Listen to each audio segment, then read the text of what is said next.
Hi, I'm Jerry James Stone. In today's video, I'm going to show you how to peel a cucumber. This is actually a pretty simple thing, but the reason I want to talk about it is because I feel there's some benefits to different ways. I like this trusty little peeler right here. I had one of these growing up.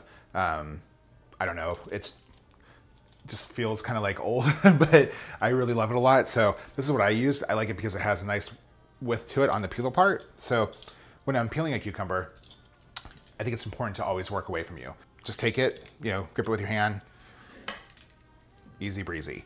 So a couple different things I wanted to mention in this video is, depends on what your usage for the cucumber is. So you can obviously keep peeling all of the green off. On this cucumber, this particular one, a sort of slicing standard cucumber, the peel's a little thicker, so it's a little bitter.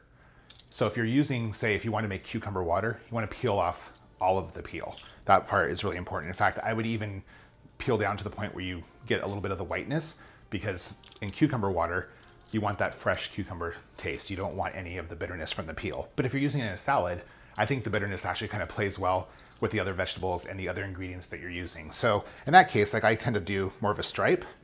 I'll just kind of give a little bit of space there between each one. And I think it's also a nice visual, like in the salad. So those are the two different ways that I peel a cucumber. Stripes if you're using it like in salad or other things, fully peel it if you're gonna use it in cucumber water, and that's really it. If you like this video, please give me a thumbs up, and hey, if you like to cook like I do, please subscribe. If you have something that you wanna see, drop a comment below, and I'll see you guys next time.